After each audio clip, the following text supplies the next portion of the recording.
Hopefully that we're live in now and you guys are joining us. And I want to thank everybody for being here then this evening. And as we do this, I'm going to, I was going to show some videos, but at great peril, I'm afraid I'm going to ditch that because I was afraid if I do that, we might have another problem with the connection. I have come to a new location here today. I am at the Chateau de Magique in Burnet, Texas, which is just west of Austin, which is the home of Mark and Trixie Bond. And I want to, first of all, welcome Trixie. Thank you very much for welcoming me into your home. I'm up here at the bar with Zelda. I know that Roger, Nico, and Mandy know her very well, and others who have come to visit her house. And Trixie, as many of you know, is a person who has been on the cover of Magic Magazine. She also then is a internationally known children's entertainer and has just a great personality and character on stage that she has that looks like a Mary Poppins kind of a character, complete with music and everything. She has a very well-routined act. If you haven't had a chance to see that, then it's a little bit late because she's starting to slide into semi-retirement over here. So please welcome Trixie Bond. Hey there, Trixie. Hey, Scott, thanks. You're welcome. That's right. Too bad it's late. A little bit, yes.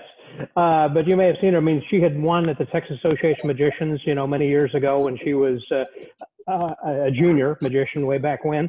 And also then joining us actually from Colon, Michigan, home of the Sterlini Magic Company, as well as many other magic companies up in the town over there, is John Anthony Sterlini, and he is joining us. We're all going to be talking a little bit about the magic convention that's going to be going on up there then later this summer then as well. John, thanks very much. Good to have you here. Thanks for inviting me, and cheers. And cheers to you. John actually was someone who, some of you, if you've been listening then to the podcast over the last several years, of course, he has been a guest along with Carl Thornton, who owns the 5-Star Pizza there in Colon, which is a great pizza. If you have an opportunity ever to go through Colon, you got to stop. If you're not hungry, stop by there and get a pizza. Carl's a great guy, and he and John are good friends, so I recommend that. And then joining us from Austin, not too far from where I am, right over here, is another good friend of mine, someone who has an international star in his own right, having worked on cruise ships, worked in Las Vegas, pretty much you name it. He has been there and done that. And if you know somebody, he has also done that and knows them and can tell you stories about that. And we're going to hear from him about Billy McComb and so many other of his friends, hopefully here this evening, while that he's here. I can go on introducing you, but I would suggest people go back to the podcast and listen to what our conversation was that we had before. Please welcome my good buddy, Nick Lewin. Hey there, Nick. Cheers to you. Great to be here. This is a lot of fun. And I think we got it all technically working now, Scott. Are we all on live? Everything seems to be going A-OK. And in fact, I just want to, before I kind of go to see who's online here so far, I want to see what everyone is drinking. I know what Trixie and I, we'll get to that in a minute. So, John, what have you got there? I have an empty glass. That's what I have. We got started a little bit early, didn't we? Actually, it's Yoo-hoo. Yoo-hoo, that's right. A Yoo-hoo martini. Oh, wait.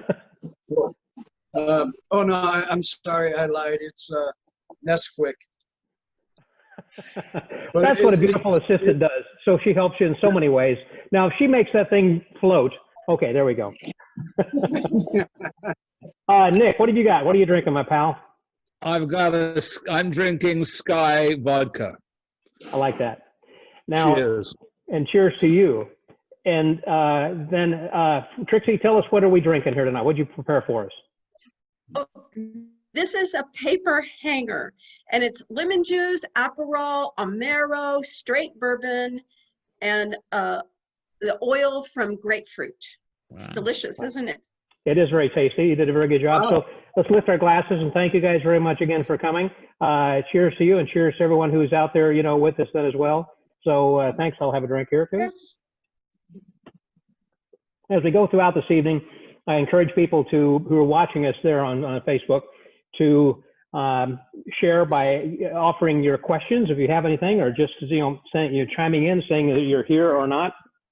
I guess Some people that we have watching. Hey, Jamie Salinas. Yeah, we're back. We had a problem. Hopefully, got everything up and running. Rolando Medina there in San Antonio is watching. Dave Elliott again. Love that man. Dave is great. There's a rose among three thorns. I guess we have to decide which one is going to be the rose among the thorns here. And hey, Mark and Sue Holstein, Sue Bowler, I'm sorry, watching. Steve Mills. Texas is well represented here today. Boy, aren't we though? Sorry, John, you're the odd man out that we have three Texans here. John Klein's watching. Bob Kavoris in Florida. Melody Fellows says, hi, Nick. Says Bob Fellows here on Melody's Facebook account, said I killed mine. Ray Anderson is watching. Hey, Ray. And that maybe we'll get Ray on here in some future week. Matt Roberts is watching. Ray says, hey, great to see all of you. Well, you don't get to see all of us. You just get to see from, well, anyhow. Dave Elliott, yeah, good to see all of you as well. We got Michael Collins, Mickey Silver, Bobby Cordell, John Klein. Yeah, a lot of people from Texas who are on here then as well. Great to see those guys. Thank you very much. And again, I'm glad that you guys are all here. And there are so many things that I want to kind of talk about and with each of you. And I don't know where to get started, except I guess that let me start over here then, I guess, with you, John, just right down below me over here. If you, I know that you're putting on a convention that typically that in early August that we have Abbott's Get Together in Colon, Michigan, and you have worked also with Michigan Magic Day in the past, you and Carl Thornton. And Correct. that this year you're not going to be having the Michigan Magic Day. That's already come and gone. They didn't do that this year. Is that right? We suspended it. Okay. We still would like to do some form of Michigan Magic Day. One of the biggest reasons is I think many of us need it at this point. Especially, I don't know about all the states, Texas and so on. We just hear reports. Our governor, and I don't want to get political. I Sure. really like to stay away from that as much as possible. Right, of course. I think many of us need a chance to get out and see friends, and I really think an event like Michigan Magic Day and so on is needed right now. Safety is also a major concern, of course, but so we don't have a date at this point, but it'll probably be a small scale, maybe something in our theater, limited to maybe 50, 60 people, but we will be making announcements soon with that. John, Yeah. what is Magic Michigan Day? Michigan Magic Day. Basically, it's a one-day convention. Typically, it's a Friday night. We all gather. We have a night before party where we have open mic, dinner, cocktails, whatever. It's an event that it travels from city to city within the state. It's been going on for 50-some years now. And different city hosts it each year. This would be the third time that Colon has hosted it. And, so basically it's like a one-day convention with lectures, evening show, and so on.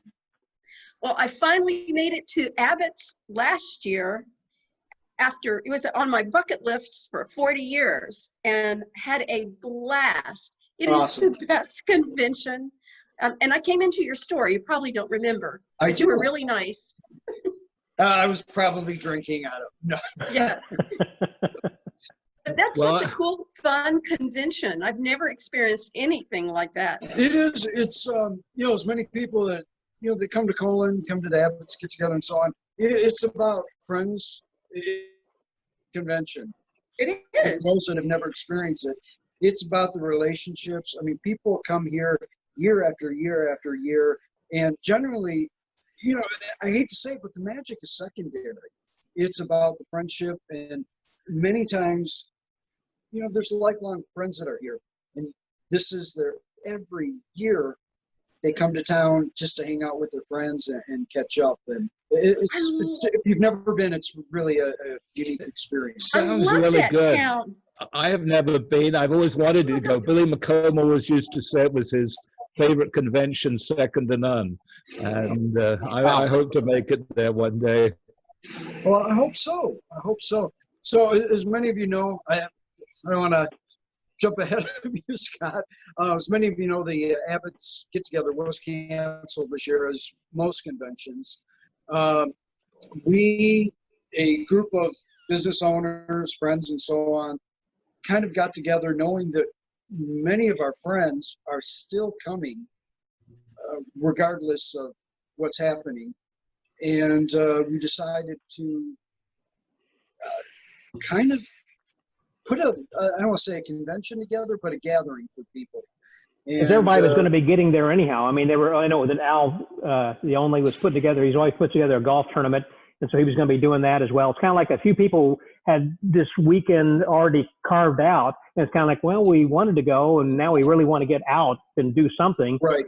So, we've all been quarantined for so long, so we should be safe if we get together with others who have also practiced safety. And so Right. It's not like that you're going to be putting them side by side. You are going to be very socially conscious as to how this whole thing goes together. And I understand there's not going to be any evening shows. There'll just be day kind of activities or what? We will have some shows here where, again, it's going to kind of whatever the governor dictates at that point and other activities. It's going to, our schegeling is going to be dependent on that and what we can do. What about the people who are performing? Have you got people who are already scheduled that are on a bill, or whoever shows up, you go say, hey, why don't you do something and you do something? A little of both. So Tamara and myself, we always do a 5 o'clock show every year during the get together. Yeah. And that fills a little bit of a void within the Abbott schedule. A new person that has came to town, I don't know if any of you know this, Dwayne and Mary Laughlin. Yeah. They just bought a building across the street, and they moved to Colon. So because there are not enough magic shops there. I'm sorry? Because there are not enough magic shops already in that small town. No, 4 magic shops with a community that has 1 stoplight. Yeah. What is the population? 750 or something, or what's the population? Oh no, we're much larger. We have like 1,100. Oh goodness. Okay, I was way wrong. Yeah. We're a bustling metropolis. Yeah, I heard that Dwayne and Mary had purchased a magic shop, and they're living upstairs in the building. They bought the whole building, I guess. Right. Right across the street from 5 Star. 5 Star Pizza. Yep. Yes. That's good. That's good for a pizza emergency. Just walk across the street. Absolutely. So that's kind of what we have going on. A group of us, we spoke to Deb and Greg and said that we know that people are coming. And just for somebody who's watching this, by the way, Deb and Greg, you're talking about Greg Border and his wife Debbie, who are the ones who own Abbott's, and they put together Abbott's get-togethers. Go ahead.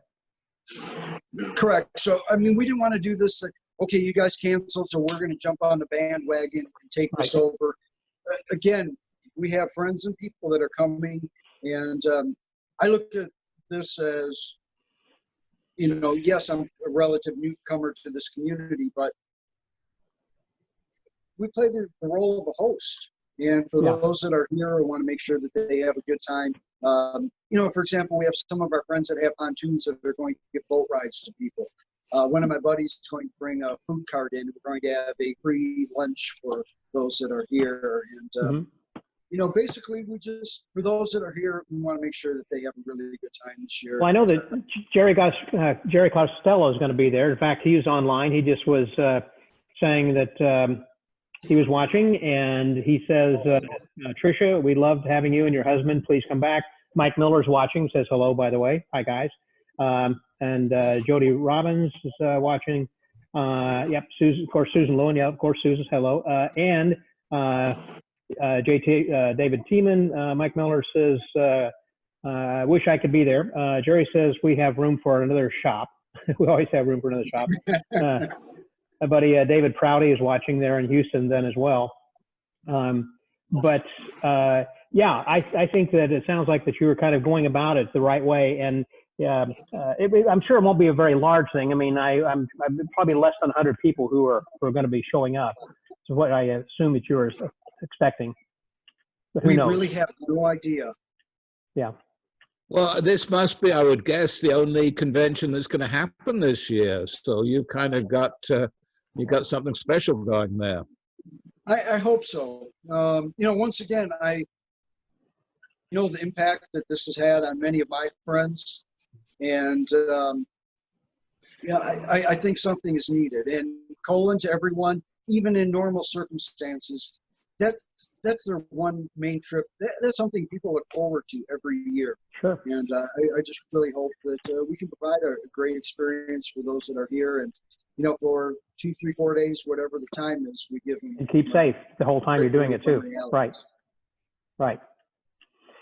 By the way, that I just wanted again to thank you, Trixie, very much over here for the nice house. As people are looking at this and they're seeing bits of the house over here, their Chateau de Magique, as I've called it.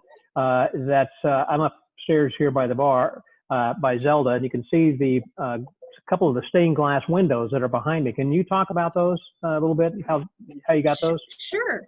Those were. The idea was from Dean Carnegie. He too was on the front cover of Magic magazine several years ago for his artwork. And years ago, when I was performing at the White House for the Easter egg roll, we got a tour of Dean and Ralph the Great, Ralph Metzler's studio outside of Washington, D.C. And he had paintings hanging throughout that studio.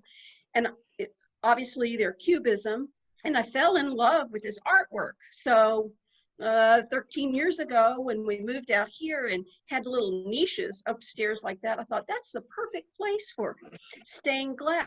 And so I contacted Dean, purchased the rights to have his drawings made into stained glass, and we found a stained glass maker in Austin, Texas, that did those and installed them. We backlit them. It's actually the attic up there. So I love them. They're just fun. That's Keller on your, I guess that's your right. And on the, no, that's Dante that you're pointing to. I'm sorry, over there, yeah. And that's Keller. So it's kind of the bookends of the magicians there. Didn't he have, do you have Doug Henning also?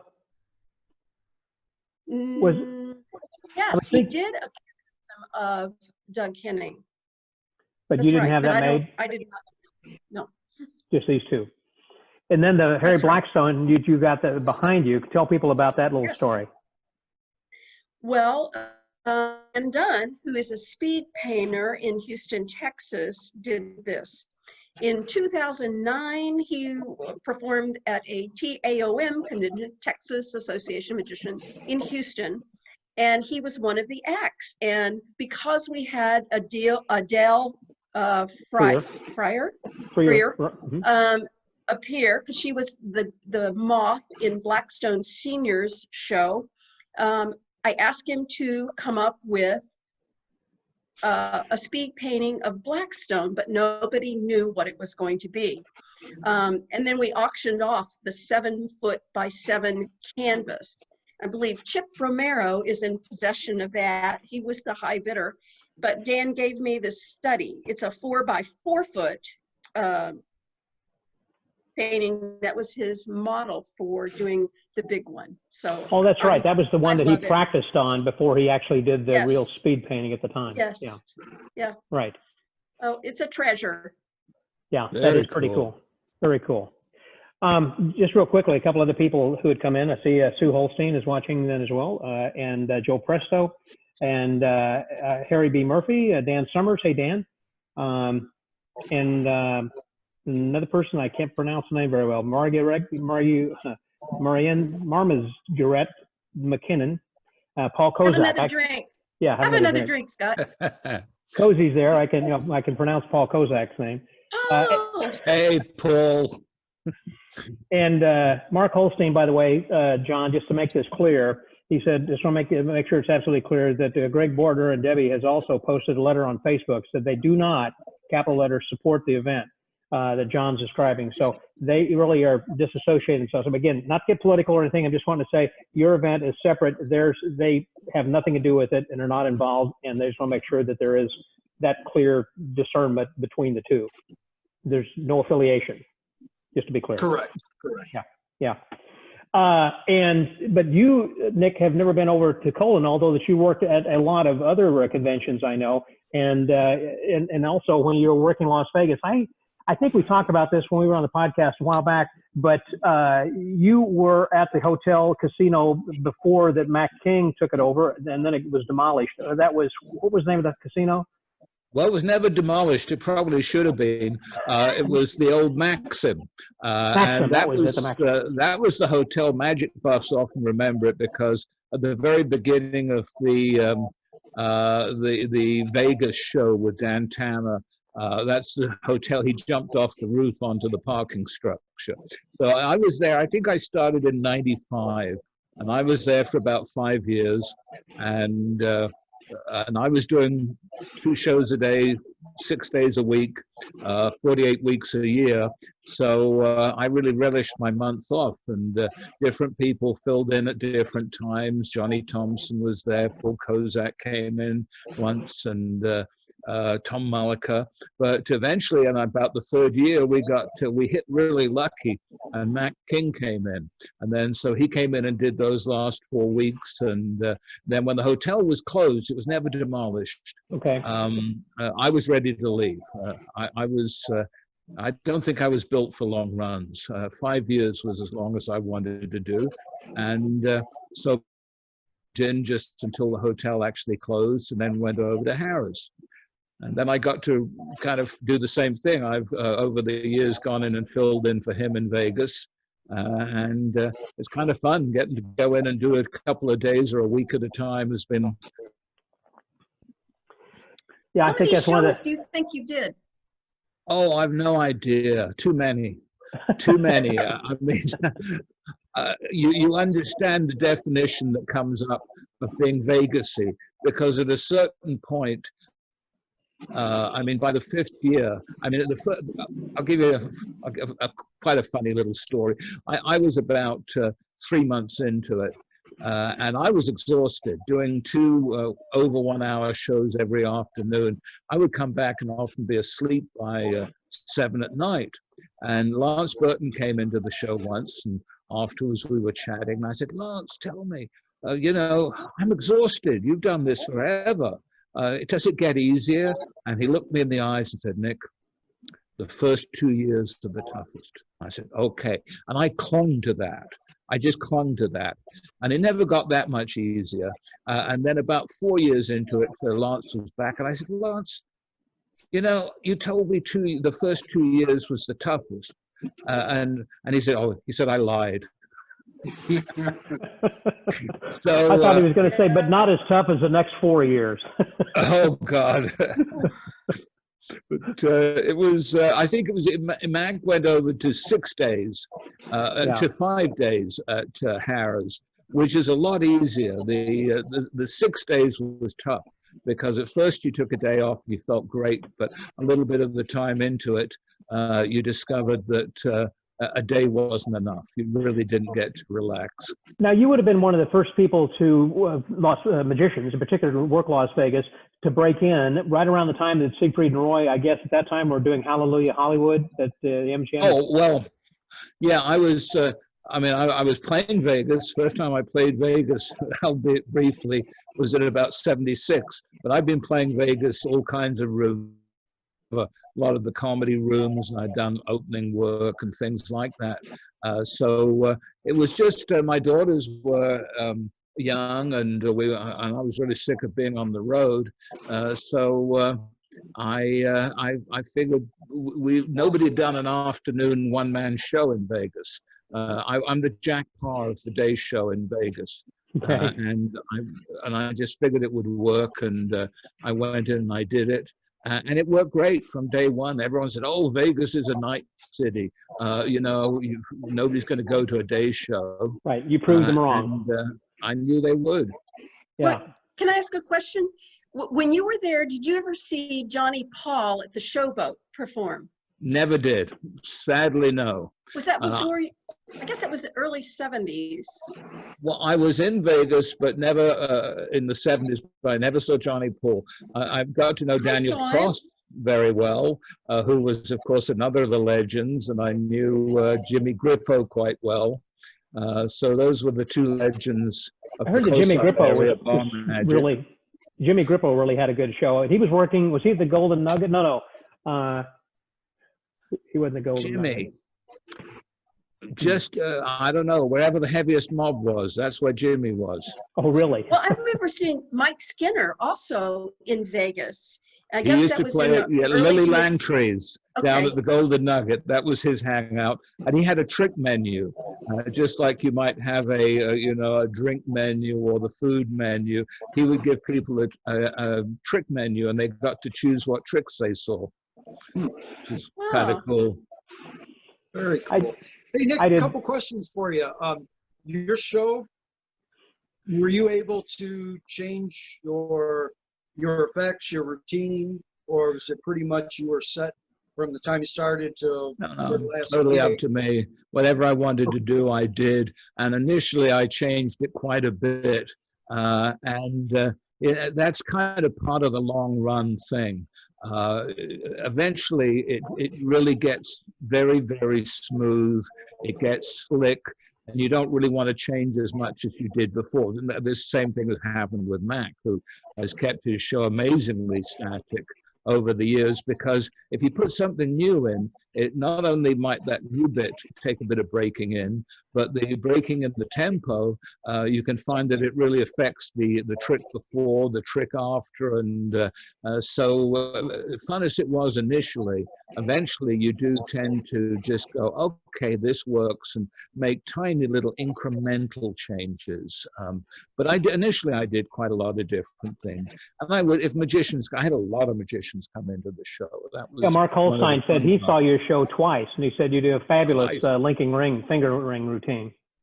That was my specialty. That's right. It was a great room. I was excited about the room because it was 150 seater, which was about the same. It should have been 125, but being Vegas, they got 150, which was about the same size as Robert Houdin's show. So that made me very interested. I'd been working a bit at that point. Before that, I'd been doing a lot of big showroom. Doing smaller magic in really big rooms, and I went back to that afterwards. But one of the few times I really got to work a smaller room where I didn't have to worry about people seeing everything. Something like the finger rings, it didn't need selling to the back row because they could actually see it. It was really fun. The small room like that. By the way, real quickly, the Mike Miller, who books the shows over for the Abbott's Get Together, said, we'll have you, Nick, in the future, so don't worry, sit tight. Okay, I'll be there. Yeah, you can hold him to that. Dave Elliott also asked about this. He said he saw, Nick, that you had interviewed Charlie Daniels, who recently had passed, and he said, what gig was that, and who else did you interview of notoriety? Oh, that was fun. One of the, believe it or not, even with 2 shows a day, I got kind of bored. And I had a radio show for 3.5 years called The Entertainment Files. And it was movie oriented. And it was various comedians I knew who came into town, magicians, other entertainers. And then we did about 26 episodes. It went to Fox Network there. And so Charlie Daniels, David Cassidy, we had some great magicians. Max Maven, we did a whole episode with. And rather than talk magic, I would talk movies, which was always a fun thing to do. It's a real nice way to get deeply into somebody without, going back to the, I got a magic set when I was 11 kind of thing that always pops up. And we did, who else was on the show? We did a full episode with, so I say, Max Maven, Jeff McBride, Lance Burton, Matt King. You mentioned David Cassidy, and I recall way back when that David Cassidy, of course, was a pop, icon and a singer. But didn't he have a magic show that he did something like having to do with Houdini? Well, he was in EFX. That was what was happening. That was it, EFX, yeah. That certainly had and we did an interview backstage. And I used to do all my. He was a fun one. I used to do my research pretty seriously before the interviews, and so I read a whole piece. A lot like I do for all of these. Oh, sure. And the one thing that I really came across in the interviews was apparently David was very, very, very well endowed. And his nickname was Donkey. I can't think why. So I read this up the night before doing the interview. Damn, all I could do was try and check this out. Just the night I'm going, okay, okay. Yeah, could you stand up, please, over there and take a bow? It was very nice, though, I have to say. Everybody was nice. We had, it was a really fun, I've started to post, Fielding West was on the show, Luna Shamar, Magicians, Ayala, but we had also some really good movie people. It was some really quite unique movie people. And that was a lot of fun. And I preferred the radio show to the TV show because everyone was more honest on the radio. When you're asking for people's favorite movies, the moment it's on TV, they'll tell you it's Citizen Kane every time. But it was Charlie Daniels. He was wonderfully honest. I said, well, what movies would you be stranded on the desert island with? He said, well, 10. He said, well, okay. I'd have to have The Greatest Story Ever Told because I love that movie. Mm-hmm. And I'd have to have a really good porno movie. And I kind of jumped on it. That's kind of a yin and yang there. Okay.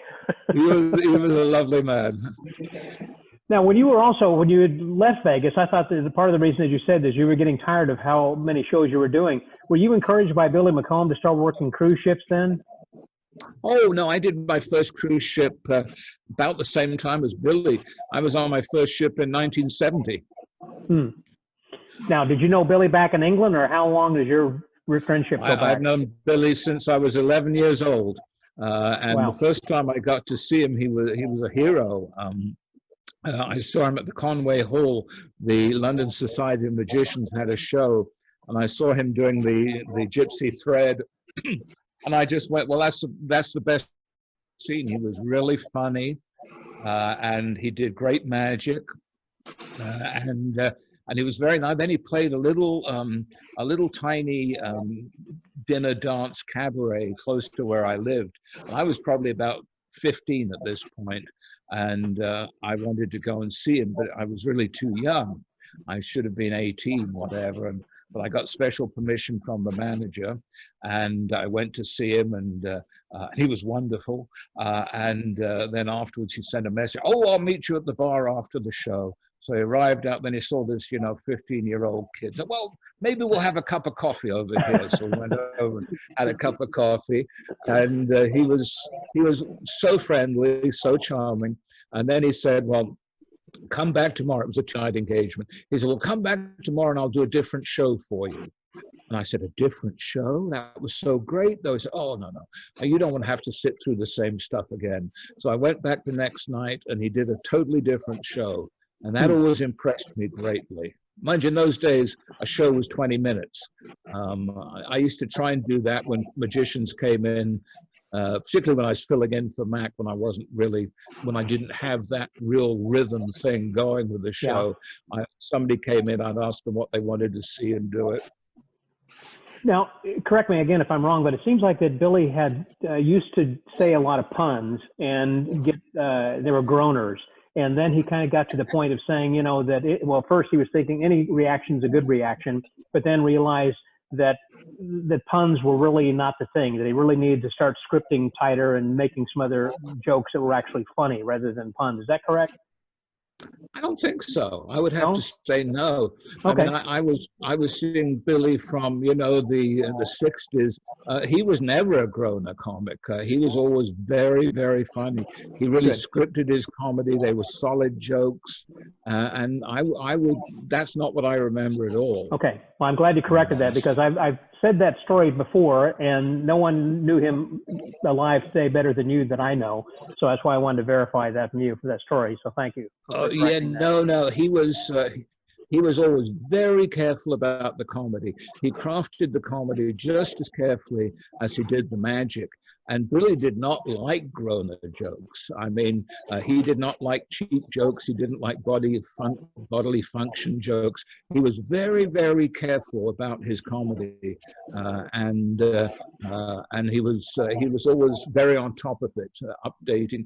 I got to work with him when he came in with Amazing Jonathan, which was, later on in his life, when he was about 80. Right. And I got to, for all the years that he'd given me jokes and helped me with stuff, I got to give him some Vegas jokes. So that was one of my most exciting things, getting to work with Billy and, giving him these Vegas jokes. What's a Vegas he was joke? A real craftsman. Give me an idea. What's a Vegas joke? Okay. One of the jokes I gave him was, well, did you see the newspaper today? It was a very exciting night. A man tried to kill himself. He jumped out the 37th floor of his hotel. Now, fortunately, he was staying at the Lux floor, so he just slid to the ground. First time I saw Billy do that live on stage, that was one of the ones in my show. Yeah. So I gave him a few of those, and it felt so good to be able to do what he'd done to me for so many years and update his work a little bit for Vegas. Yeah. I want to go in a little bit different direction as I go back over to Trixie here for a moment. And that is of asking you that you have done a lot of children's shows and library shows and everything. Now that we're in this quarantine situation and a pandemic, which will be going on probably for at least another 6 months to a year before we get out, being optimistic here as I can be, that what do you think the future is going to be like? Do you think we'll be able to do children's shows? I'm not saying just for you, but in general, as a children's show entertainer, how do you think that it was going to change perhaps for the future and interact with, gig performers interacting? And this goes to John also, as far as how that you would... Until everybody has an immunity to this. Well, I know I'm up for a Texas library where I'll be reading a book for their story hour and performing a little magic along with it. But heck, that's just a 25-minute performance with the reading, and maybe teach a trick to the kids at the end of the book. I feel grateful that I don't have to do this full-time for a living anymore, because I don't know how people are handling it. I've read and seen some friends that are wearing especially ventriloquists, that are wearing the clear shields or a mask that has a plastic cutout here with the plastic, so that at least they can see their lips moving. And hadn't thought about that. That'd be great. Now's a great time for a ventriloquist to do a show with a mask, Yeah, exactly. Yeah, we could all do it. And you're just going to have to do something that doesn't involve, right now, audience participation. And they've taken away the strongest magic from us, magic that happens in somebody else's hands. Right. You can't touch them. Like sponge balls or anything, yeah. So that's right. It's well, like John, working for one of the hospitals. You can't let them touch any of your stuff. Well, that's true, yeah. If you can even get into the hospitals to entertain. Well, not now. Yeah. But even before COVID, yeah. John, in your show, I know that you have a lot of manipulation and sleight of hand skill that you use, plus illusions where you have just assistants that are choreographed and to music and everything. Do you use a lot of audience volunteers on stage? I really don't. As far as our performances, generally I might have one or two pieces that involve audience participation. As you mentioned, basically I'm an illusionist, silent kind of guy. So I really wonder if there's going to be more of a push towards more of the stage, little more weight, kind of distance from the volunteers, the close-up, the sponge balls, the cards, to, more stand-up where it's, I think everyone's acts, we're going to evolve and change what we're doing at this point. That's a very interesting, for some time. Very interesting point. I really hadn't thought about that so much. Where we years ago, of course, with Terry Blackstone Sr. and everybody, the big illusionists were doing the big shows, and that's what everybody wanted to do. And all the magic dealers were selling the big illusions and everything. And even at Abbott's, they were selling, the stage illusions and whatnot. and people would buy the Tannen's catalog or your Abbott's catalog and order this kind of stuff. But little at a time, we've gone away from that, and there are fewer and fewer illusionists because, number one, there have been fewer places to perform, and number two, that it's the ease of entry into the art with a deck of cards is so much easier than having to buy a zigzag or learn to do some doves or ball manipulation or whatever. But when I'm hearing you say it, I hadn't thought about this. The pendulum might be swinging back to saying, well, since we can't touch people and move people around the stage or use volunteers or do close-up, maybe you might swing back towards stage illusions again. Well, it always comes full circle. I mean, I use Lance Burton as an example. People were, you're getting off of the David Copperfield, the Doug Henning, and all of a sudden now there's a guy wearing a tuxedo and tails, and all of a sudden that's cool again and hip. And, I always look at class never goes out of style. And I think Lance is a perfect example of that. And, there has been definitely a huge decline in illusionists and stage big shows. And I'm wondering if it might start heading in that direction once again. I don't know. Possibly. I think one thing that's going to happen that is very key in the close-up work, I think people are going to have to move to display magic. I mean, there's lots of great magic that you can do that just does not require people handling the cards or the sponge balls and things like that. And I think the reason being, I think there'll always be a bunch of people, if in a few months you were doing this to a group of 20 people, probably 15 out of the 20 at that point, if they thought there was no danger, would be going, okay, I don't care, I'll take a card out, no big deal. There's probably 5 now out of 20 who would. And then there might be 5 who are more worried. But if there's one person who goes, oh, you're not touching that, are you? There could be germs on that.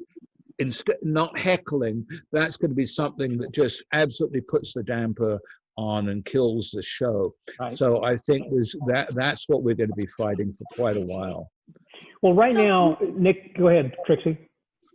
Well, I was going to ask, do you think that like a Zoom magic show for a kid's party, which I know some performers are doing, is as entertaining, or the kids are probably thinking it's TV magic? No, of course it's not. It's what we're doing now because we have to. But the moment there's a chance to do live shows, and Zoom magic shows, how many times can you watch somebody do the invisible deck? Somebody on America's Got Talent did it the other night, so and they got a yes. I know. I mean, because yes, of course, that's one of the reasons I mentioned it. I mean, so that happens once because that's a perfect trick to do. I think probably the guys who are going to do the best out of this, and they were on an ascendancy already, are the mentalists, because you can do mind reading magic over Zoom much more effectively. You can get pre-work that's done setting the show up. You can do those kind of tricks. So I think they can do their psychological patter with that. But I think the industry has taken a big hit, and I'm hearing people I'm pretty much retired at this point, but I'm hearing corporate entertainers going, oh, it'll all come roaring back, and I really don't think it's going to come roaring back, because I don't think large companies are going to want to put all their sales executives and their clients and their upper echelon and their R&D people in one room together. They're going to want to be very sure that they're not in one room together. And I think by the time they get used to that, handling that, they're going to find they save so much money, because we're fighting that. There's going to be a tremendous economic fallout from this. And I think everyone will tighten up greatly on what they want to spend, just like 9/11. I mean, in 9/11, actually, the corporate market was going way downhill before that. And after 9/11, it was a wonderful excuse to really, everyone was a hero for cutting down the budget. They suddenly didn't need to spend 75 grand for a country singer or the band. So everything changed. Yeah, that's true. Yeah. By the way, Joe Presto just posted something that is quite interesting also. He says, plus misdirection doesn't work on video. That's one thing if you're doing, you know, because the camera is burning your hand over there. So Joe, yeah, that's very true. And I don't Mike know, Miller. you can always have your beautiful assistant come out and distract. That's true, and that's what Sue Holstein said, that you can always marry a box jumper. Certainly, she said also cards are easier than marrying a box jumper, though, so and cheaper as well. And Joe Presso goes on to say, by the way, I guess as far as this misdirection, said unless you're Al Goshman, Goshman had some of the best misdirection, you know, with his coin under the salt shaker and everything. You probably, Nick, saw Al Goshman work several times, didn't you? Oh, many, many times. We were packaging and producing corporate shows in the 80s, and he was one of our regular. We used to work with Daryl a lot, and he would do Wander Around, and then we'd have either Goshman or Bruce Servon, because they could do sit-down magic the best. They could get a crowd. They weren't guys who could wander around to save their lives. Mm-hmm. Daryl was the best at that. But Goshman was amazing. I mean, he was as good as it gets, really. Though I had a soft spot for Jimmy Grippo, and his misdirection, that was a very good point of Joe's. When you look at some of the footage they have of Jimmy now from old TV shows, it really doesn't look very good, because the misdirection doesn't work, and yet it was so strong when you saw it live. It was unbelievable. Mm-hmm. You've worked with a lot of people, certainly, whether you've hired them or worked with them or seen some people perform. Do you have some favorites? I mean, I know Billy McComb, but who comes to mind? I know Matt King. You don't want to leave out anybody's name, because you could just be reading. I think one of my favorite shows, we produced a corporate event for Cyril's Pharmaceuticals, and I did a series of shows for them, and they were having an East meets West event, and Cyril were the people who came up with Equal, so they had that first major step on from saccharine as a sweetener. Oh, yeah. And in fact, it was really down to the line whether or not they could introduce it. Didn't really go through all the tests quite quickly enough, to be honest. And it was so, but the company was going way downhill, so they brought in gosh, I've got to think of his name now, Donald Rumsfeld, who was between. He came in. He was a tough guy. I mean, I didn't know who he was, but that was, and he rammed this through. And I did a series of shows for them, and we did an East meets West in Maui at the Four Seasons, and the show was going to open with Shimada doing his dove act, and then it closed with him doing his dragon act. And in between, I was on there doing illusions, and we had Glenn Fulkenstein, and we had great close-up people, Bruce Bond, Daryl, all the great guys, and we did that. So Shimada was a hero of mine. I mean, I love Shimada, and we did this gig, and it was, we were there for almost a week before the show, and we had pretty much unlimited drinks and everything else. Everything you signed for, you got. And Shimada liked this because he liked to have a drink or two, and he had fun. And in fact, his son had just been born at that point, Jason. So Deanna was at home, and Luna came out, who was Lisa then, and was assisting him. And so we came to the big stage show, and everyone was scared stiff of Donald Rumsfeld. I had no idea why. Later on, I discovered he was a man who could bring the world to war, never mind a little tiny company. Right. And we got to the show, and Shimada was ready to go, and we had like the stage built, and we had like a whole stream through the middle of the banquet room.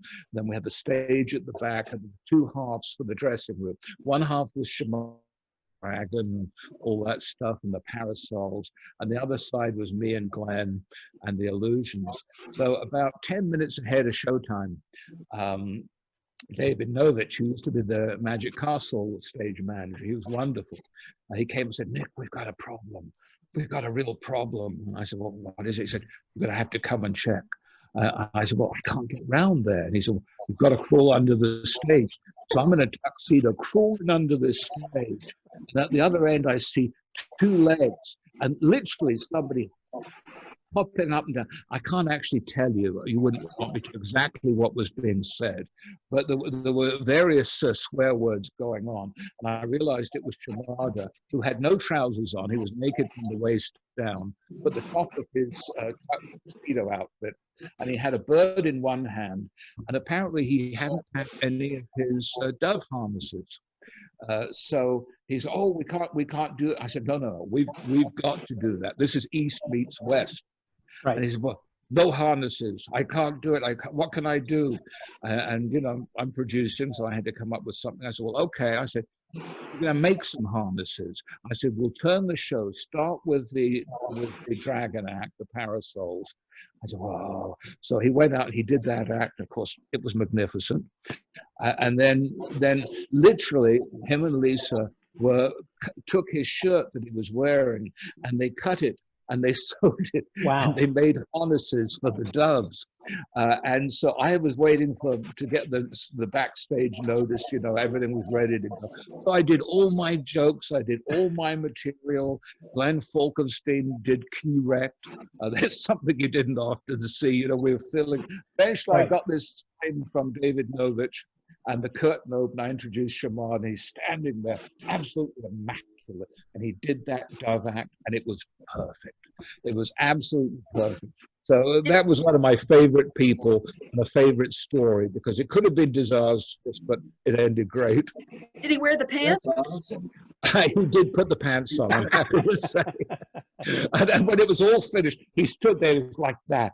And then he literally went, "Oh, sake, I need sake and brandy." And we said, "You do, go get it." Oh, Peter Studebaker, by the way, had mentioned Nick. He knows probably some good stories. Ken Brook, Bob Reed, Fred Capps, probably got a couple of good stories about any of those guys. Oh, any and all of them. Ken Brook was my first mentor, and from really the age of about 13 onwards until he died. So he was very good. He taught me how to do an act, and he didn't teach me magic. He taught me to do an act that I could go out and make money with. And I've just done, you know, I've done over 50 years making a very nice living with magic, and that I really have Ken to thank for. Yeah. And Fred Katz. Fred is probably the most brilliant magician I've ever seen. I don't think there's anybody in that he could do it all. He could do close-up. He could do manipulative. He could do comedy magic. Fred was just so elegant and so incredibly. How would you compare Fred Capps to Johnny Thompson, or can you? Yeah, I never thought of it. It's a very good comparison in many ways, because Johnny could do it all. I mean, there was nothing John couldn't do in magic. And of course, Billy over the years, I mean, Billy did every kind of magic there was to do, from manipulative to illusions. He was not just a comedy magician by any means. Right. I wanted to kind of get also, since John, that you have a magic shop where you're selling things also, and I know that you as well, Nick, have things that you are marketing then right now. Trixie, you've got the pop wand and some other things that you do as well. And so during this time, are you guys finding, are you coming up with new ideas for new things? Or there's something brand new right there? What you got? And what's that, Nick? Taking a stab. A card stab routine, okay. Yeah. Are these things that you had in your repertoire before that now you're releasing to the public, or something you just come up with? Partially, yes and no. Okay. I mean, I'm now starting to do the COVID collection, because the tough part is filming that performance footage. So some of these items I've got great performance footage on from before, others I don't. So, you know, you cannot get a small group of people together in Austin at this point.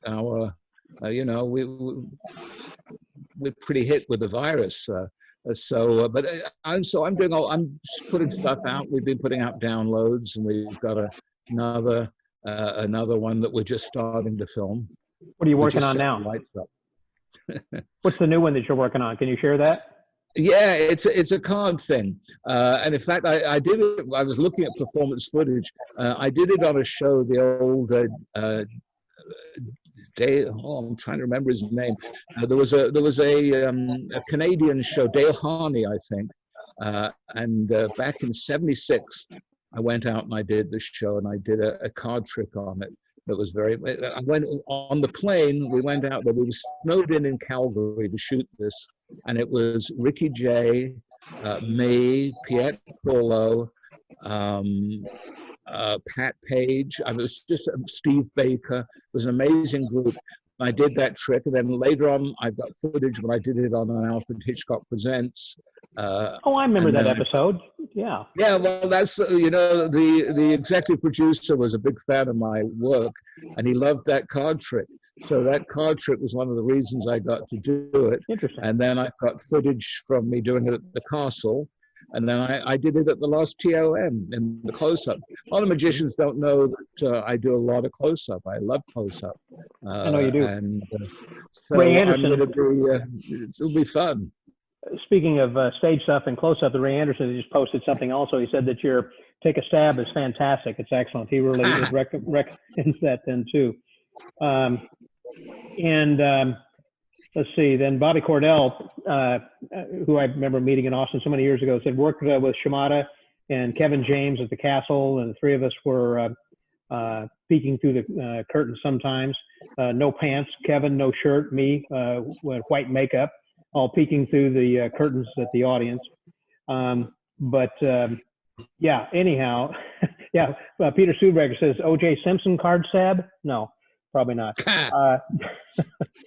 Dave Elliott says, the only problem I have with taking a stab routine was that Nick didn't keep it between he and I. He said it's a great routine. He didn't want you to share it. Dave is a great magician. He is. He's somebody I just got to meet recently, and he blew me away with the magic he does. So well, he's very close with Richard Turner. He does a lot of stuff. He and Richard shares ideas with him, and he is just a very skilled magician. Well, John, I was going to ask you then also just about some of the stuff. We start to wrap up here shortly. What kind of things are you selling or seeing that is moving right now during this quarantine period? Are you seeing different things people are buying now from your shop that they didn't buy before? Well, we've kind of changed course a little bit with our store. Where initially we started out as a small magic manufacturing, stage magic, some illusions. The past couple of years, we've been getting more into the used vintage magic line. And then we've also, which since this has hit, we've kind of accelerated our business model a little bit. We're working more towards video production and working on our theater where we could have a working theater that magicians could come in, rent, could record a video, demo videos, practice, whatever. So since this has hit, we've been focusing on basically getting our studio set up, where someone can use green screen, use stage, whatever. So we've been focusing on that. But again, too, the vintage magic, that's been... I have to say we haven't really seen a drop in sales since this has hit, but we're also catering to collectors. We're not selling obviously sponge balls and invisible decks and that stuff. It's the guys that are home that go through our site go, I've always wanted that Mac, dagger chest or something, and there's one for sale. So. Are you still building things? I mean, I know you had a shop where you were building things before. Are you still building much? Very little. Here and there, I will take on some pieces just that I'll refurbish.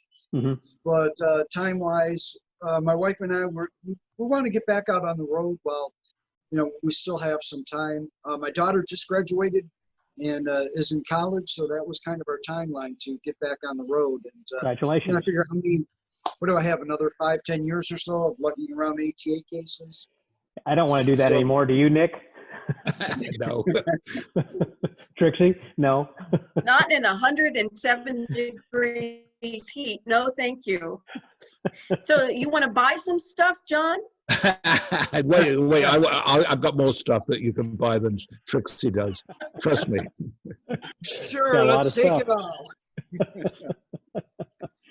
Well, listen, you guys have been great. I want to thank you very much, for joining us over here then tonight for the happy hour. And it's always a great pleasure to get together with some friends and to share a virtual cocktail with a lot of people who are out there online then who are watching and listening. And So thank you I guys. got to say this, Scott.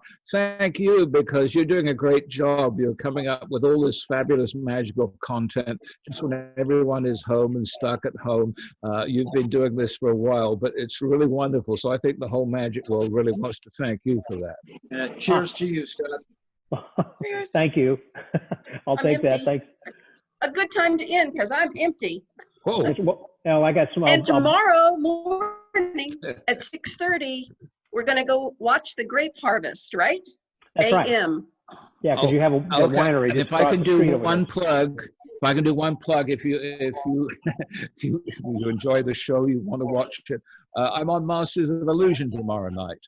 Oh, it's tomorrow night. Are you?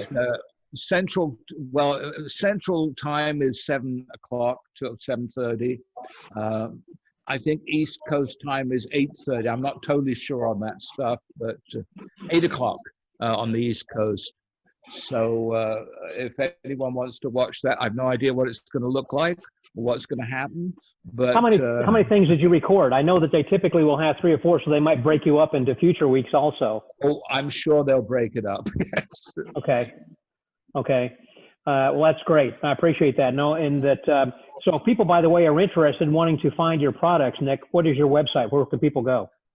It's Lewin Enterprises, lewinenterprises.com, and we've got about 23 great items on there. Any specials you got going on then right now? Yes, well, we're really, these last 2 DVDs, we've got 2 great close-up downloads or DVDs. We're trying to keep doing some DVDs. Everyone is doing downloads now. We still have customers who want to actually buy physical product. Sure. So I don't know why we're doing it, because it's expensive, but we really like to cater to all our clients. Yeah. And John, what about you? Where can people find you? Well, we have 2 websites. Our used vintage magic site is usedmagicforsale.com, and then our shop itself is sterlinimagic.com. And I know from time to time on Facebook that you have some live videos in which you have things for sale and things you're talking about, collectors things as well. Yeah, we have, it's a private group, Sterlini's Magical Mayhem. And generally every Monday night at 8 o'clock, and we'll do a couple others throughout the week. We'll have guests and friends that come in that'll demo. And yeah, if you guys are interested, just drop me a PM or go on to Sterlini's Magical Mayhem, and you can sign in and join up. And Trixie, I know that you have still a lot of pop wands available. If somebody wanted to buy some magic from you. Murphysmagic.com. From Murphy's, okay. Yeah. So get it from your favorite dealer, because they can't buy direct from Murphy's. They'll have to buy Right. from your favorite dealer, right, as well. Well, again, I want to thank everybody, for being on here then this evening. I know we've had quite a few people there at the end that we had just real quickly. Peter Stuberker says, I love you guys. And Phil Mann says, what do you have for sale? We just talked about that. What are a couple things, by the way? I know that, Nick, you had the card stab, as well as I know the multiplying bottles, and you got the linking ring routine. Gypsy yarn. We've got my lemonade routine, which is just an amazing routine where a bill doesn't arrive in a lemon. Okay. And other things. So they should check out that. Go to your website. Dave Elliott, of course, says, great seeing you guys. Ruth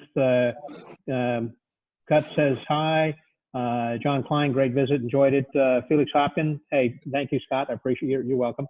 And also that I want to encourage everybody to go to the Magic Word Podcast and continue to enjoy that each week. I've been doing it for 9 years now. Today, we just released a podcast with Chris Cox, who is a very exciting mentalist from the UK, travels with the Illusionists, with Dave Williamson and some others.